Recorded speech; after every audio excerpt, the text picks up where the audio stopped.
You're listening to Silicon Edge's Spotlight Interview Series. Now, here's your host, James Santagata.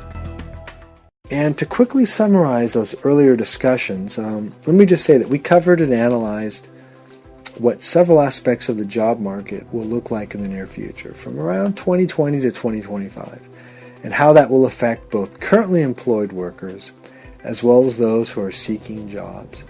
Now, it can be expected and even predicted that naysayers, especially those who have studied history, and I'd say primarily economic history, they're going to immediately point to previous revolutions or technological tectonic shifts, such as those found in the agricultural revolution, the first and the second industrial revolution, the information age, and so on. And they'll point to some pretty compelling empirical data, which clearly shows and demonstrates that without a doubt, that although in the short term certain industries suffered, or even entire economies suffered, or individual workers, that in aggregate, the long-term net gain of these revolutions, these new technologies, were always there and producing greater wealth and fostering the development of more, quote, better jobs, unquote, which paid better wages, better benefits, but which also required more skills and training to perform properly, baseline skills, or to even qualify for, and which many people would say, and we'll talk about this further on under Maslow's hierarchy of needs, took people closer to interesting work, out of drudgery and repetition, and perhaps closer to self-actualization, which was the pinnacle of his Maslow's pyramid. Now, although I really don't disagree with this analysis for past revolutions of what the costs were and the overall aggregate benefits, I'm here to tell you that right now, right here, that this time it's different, and I mean very different. And here's why. If we look at certain jobs in the past, say prior to the first industrial revolution or the entire industrial revolution, at that point, most everyone was involved in some sort of farming, animal husbandry, or some other type of agricultural activity. Sure, there were tailors, sword makers, cobblers, but by and large, agricultural focused work was crucial to the individual survival and gain of the person and his family, or extended family, as well as the wider community or people. And before that, there was some type of hunting or foraging and gathering or a combination thereof that was also critical. But within the agricultural field, skills varied greatly, as did access to seeds, the soil conditions, planting knowledge, and so forth. Equally as varied were the work ethics of the individuals. And just as today, there were some super motivated people, there were lazy people, there were still quote, work an honest day for an earnest wage, unquote, people, as well. So, very wide variation. But anyways, as the Industrial Revolution spun up and took hold, it was really the marginal workers or the marginally productive workers who were the first to be attracted to or even forced to take these new industrial jobs. These were the factory jobs, the mining jobs, the jobs laying railroad tracks, or these jobs driving or servicing or maintaining a locomotive, the jobs building a steam boiler or running one, and so on, working in a steel mill. During the first Industrial Revolution, please take a look at the chart, Figure 1, we can see that for those moving off the land into industrial-based jobs, well, they easily had sufficient skills to do this, as the leap or jump in skills possessed when graphed against skills required for the movement for these agricultural workers to industrial worker was basically non-existent at best, so it was a straight shot, or at worst it was very, very minuscule. So from about 1760 to 1840 during the first Industrial Revolution, I mean really going for agricultural worker as a non-owner into another field, miner, factory worker, railroad worker, sanitation worker, pretty much a slam dunk. You didn't need a lot there. Then moving on into other cases, such as during the Second Industrial Revolution, which depending on what source you get, was about 1867 to 1914 or so. An agricultural owner, for instance, that person may well have possessed skills and abilities that were far greater than what second industrial revolution job had required, at least in terms of skills. So they may be stepping down, going from an agricultural owner that had payroll, seed knowledge, management, and so on.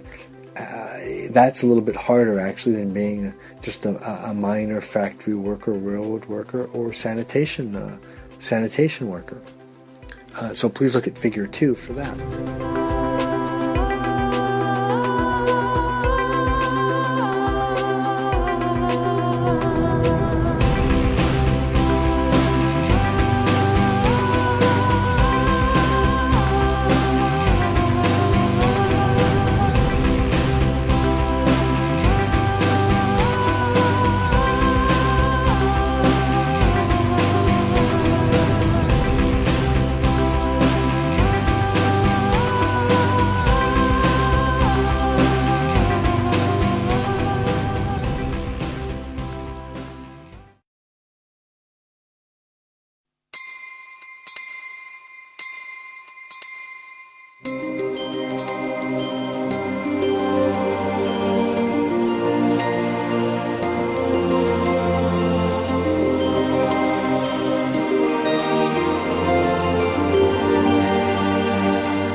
Okay, and then even in the later years of the second industrial revolution, evolving jobs which may have doomed, or technologies which doomed the livery worker. Remember the livery worker? That's the person that takes care of the horses in the stables or the barn. Well, these also created new but similar jobs, and that the analogy may be a valet parking attendant or an auto detailer. So these new jobs really didn't take much more ability or intellect than what was already possessed by the livery worker, right? There's no orders of magnitude more difficulty. And in fact, in some cases, moving from an obsolete occupation to the new occupation required absolutely no skills. It was simply a direct lateral or direct transfer of skills, and it may have actually required fewer skills, right? And if you look at Figure 3, you can see this with the livery worker, almost a 1-to-1 split based on my estimate with a valet parking attendant or an auto detailer. And then near the tail end of the second industrial revolution, getting into about 1900 to 1914, well, we can clearly see that even the proverbial buggy whip factory worker, that person could easily have made the transition into the then high-tech age of the automobile. They could be a factory worker producing gas pedals, or also known as accelerators, which, by the way, would be very analogous to a buggy whip. And while the production of gas pedals or accelerators may have taken a bit more skill in some cases, or even fewer skills in others, the fact remains that there really nothing difficult about making gas pedals that a former buggy whip factory worker would have found difficult, let alone insurmountable. And you can see that in Figure 4. However, now we're in the information age, albeit a wee bit past the most early years, but we still are in the very, very early or nascent stages of it, still emerging. And from here on out, this is where the job market in general, and the employability of specific people and skill sets in particular, goes haywire. Huge gaps arise in the required knowledge and skill sets that determine who's gainfully employed, who is characterized as a member of the working poor, and who's tagged, bagged, and warehoused as a completely unemployable person. Already today, huge gaps in the acquisition of these skills and in their monetizability, I guess how to monetize, really determines who's employed and unemployed and at what level of total compensation they can command. This trend, these gaps, the resultant gap between the wages commanded by the employee or person is going to continue to quicken, widen, and deepen. And yet, And yet if we were to look back at the early days of the information age, and I'd say that's 1970s through about 1990s, early 1990s or so, we can see that from an occupation such as, and again, I'm going to use this a lot as an illustration, nothing against taxi drivers or delivery drivers, but it's just a clear-cut piece to use, and it's quite effective. But we can see from an occupation such as a taxi driver or delivery driver that there's a huge jump in skills and intellect that were required to even take a position as a basic technology worker back then. Say working and writing programs in COBOL, right, or administering a mainframe, mini computer, or a pool of workstations. Compared to what's required today for that same type of job, it's a joke. It was easy. And although the skills required to enter the early information age were perhaps an order or two of magnitude greater than what's required to be a taxi driver or delivery driver, well, those required skills to enter the information age as the COBOL programmer again, completely, absolutely, utterly laughable compared to what's required to be even marginally employed in the IT industry today, let alone what's required to land and hold a good job at what's considered a strong technology company or technology using company like Google, Oracle, Facebook, or the rest. And you can see this more completely in figure 5, right? We look at the 1970s to the 1990s, it's the early part of the information age, and we've got the taxi driver or delivery driver versus what's required for COBOL. There's a big leap. But even with that big leap, it's kind of a joke.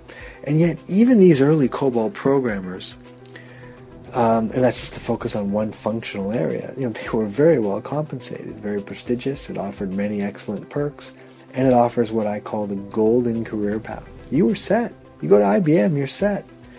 So given all these benefits, as well as the fact that it was so relatively easy to obtain the skills needed to land such a job, why didn't all the taxi drivers or delivery drivers just skill up and become COBOL programmers, or mainframe administrators, or mini-computer administrators, or deal with pools of workstations? Was it that they just loved driving a cab or delivery truck too much? Were they afraid to be paid vastly more money for the programming work? Or perhaps, having the prospect of a superior career, complete with the golden career path laid at their feet, was that too much to take or too scary? Or could it simply be they were lacking not just the proper attitude and motivation to get these skills, to acquire them and change, but maybe they lacked intellectual aptitude as well? Now, I know that's mean to say, but it may be true.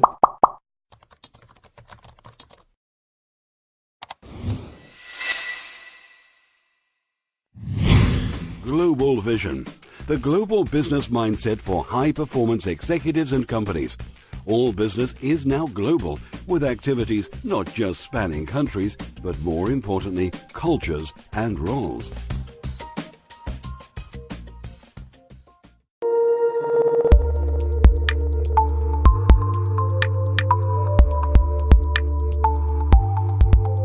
Now, many will simply blame the school system for not teaching this, and I can hear the complainers and perpetual excuse makers now. But such an excuse really isn't good enough, and I'm not buying it. And even if it were the school system that was, quote, at fault or behind, can you ever tell me really when the public school system, at least in the U.S., wasn't behind? I mean, in fact, the only time I think the public school system in the U.S. wasn't behind was when it was cranking out the templated factory workers that were set to work in the high-volume pre- and post-World War stamp and assemble economy, right? But I do want to be clear. The reason I ask this question, this questioning, is not to hurt someone's feelings or denigrate anyone's work, occupation, or career. I've been very clear, and I do believe all jobs have value, and all workers that do their work have dignity, and I respect that. But the true reason, in fact, the root cause of my questions, my questioning, it's driven by the pundits who see this relentless onslaught, the relentless onslaught of robots, software algorithms, expert systems, automation, machine vision, factory automation, mechanization.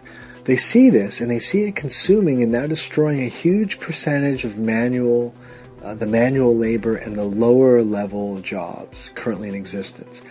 And they think it's a good thing. And I mean manual labor, taxi driver, we talk about delivery driver, and I mean even lower level. And this doesn't mean to denigrate or harm anyone, but I'm talking about even a nurse. I'm talking about customer service, a clerk, a receptionist, a cashier.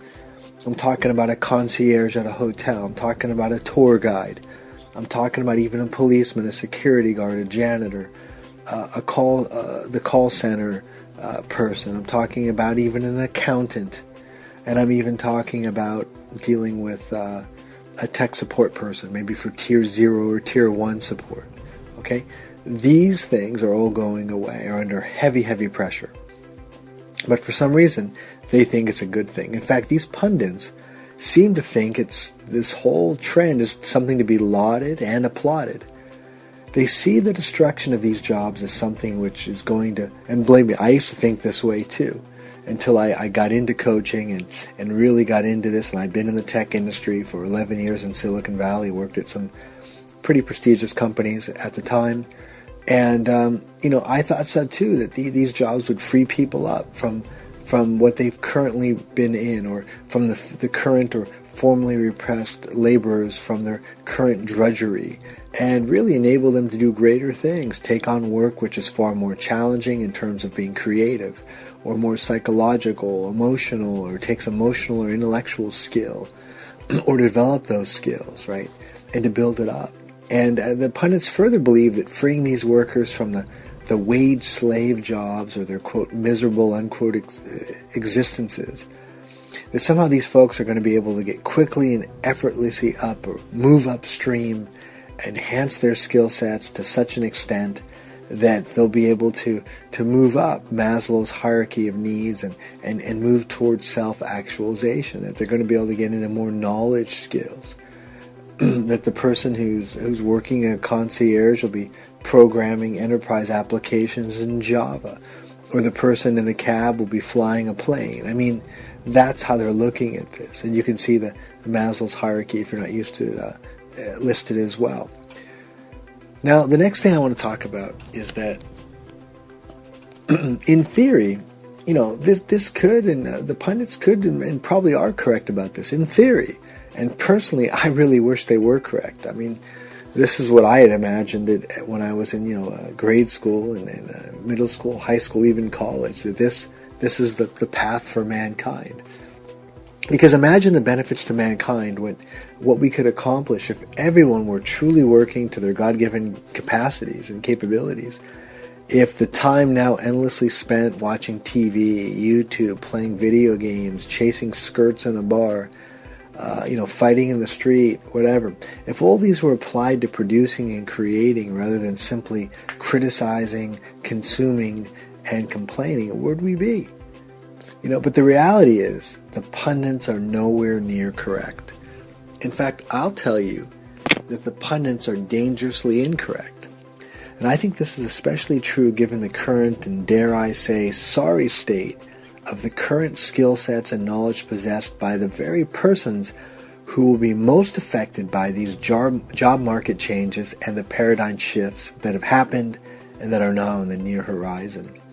If you then couple that with the folks' seemingly weak attitude and aptitude to pick up or acquire all the new skills and knowledge they're going to need to move upstream to where the pundits want them to be, and I mean right now at this moment, just to even have the smallest hope of gaining meaningful employment in any of these higher level jobs, it quickly becomes painfully clear, it becomes abundantly clear that the promises of these pundits is just sorely and dangerously mismatched with the reality of the situation at hand. And, you may consider this inconvenient fact that if these taxi drivers and delivery drivers couldn't muster themselves to acquire the skills needed to move upstream, even when it meant learning a simple, basic language like COBOL or Fortran, when they could still get very large salaries for that type of knowledge, how the heck can we expect them to be able to do it now with employment requirements in the field that are massive? And you can see this on Figure 6. Thanks for listening. This program has been a presentation of Silicon Edge. Silicon Edge is personalized innovation for your competitive edge. Innovate, communicate, transform. Only at silicon-edge.com.